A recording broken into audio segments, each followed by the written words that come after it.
Welcome everybody to Forza Motorsport 6, and today we're dealing with a 2015 Lexus RCF.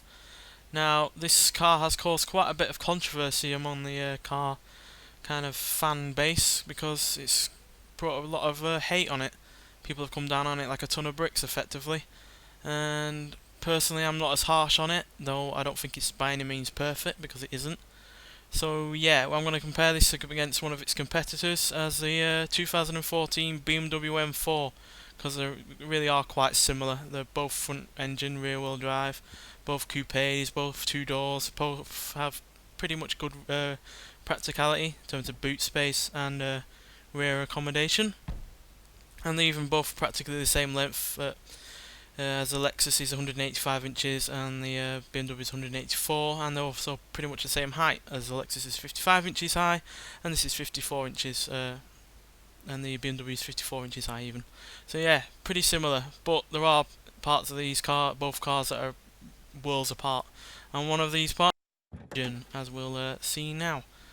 So yeah, the BMW has a 3-litre inline 6, which is twin turbocharged. This has a 5-litre V8, which is naturally aspirated, and it produces 467 horsepower and 388 pounds-feet of torque, whereas the BMW produces 431 horsepower, which is 36 horsepower less, but it produces 405 pounds-feet of torque, which is 17 pounds-feet more than the Lexus.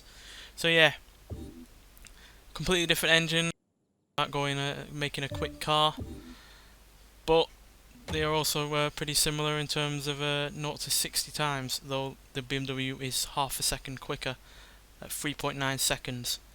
But they both got to 0 to 100 at 10 seconds, and they both do around 185 mile an hour. So like I said, really similar, but in terms of engine, different, and in terms of looks, really different.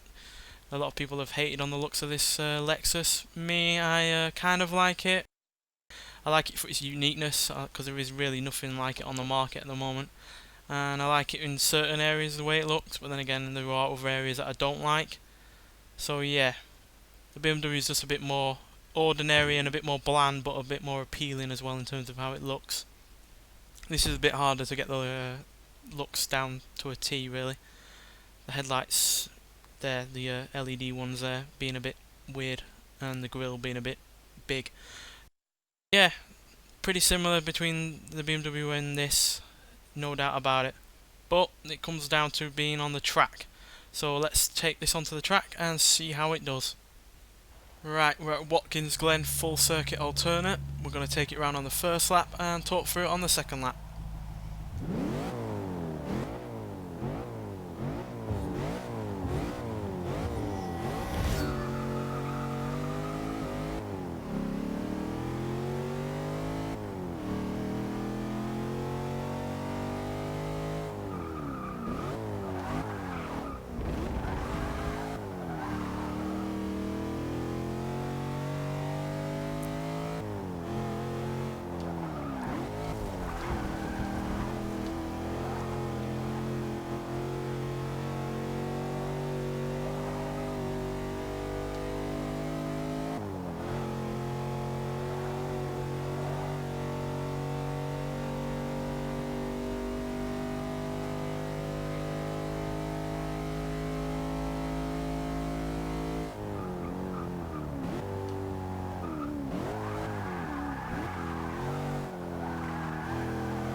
Now, one of the big things people complain about with this car is the weight, and I kind of agree with them on that front, because this car weighs 3,957 pounds, which is 568 pounds more than the BMW M4, which is a hell of a lot of weight.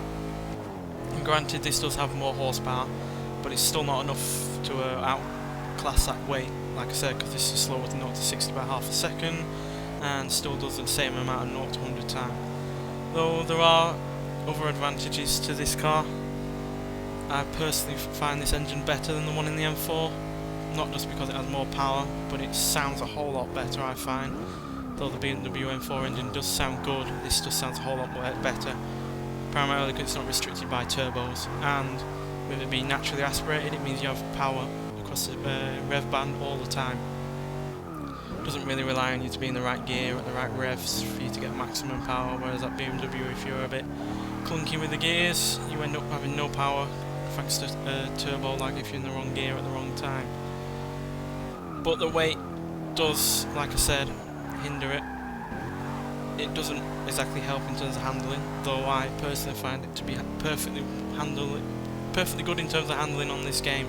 And granted, this is a game, not real life, and yeah, I've seen it go around tracks in real life and it does look a bit cumbersome, but on here it's perfectly decent, quite frankly. There really isn't much difference between this and the M4 at all.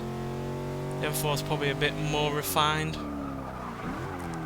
but this really isn't all that bad considering it weighs nearly 600 pounds more than that BMW.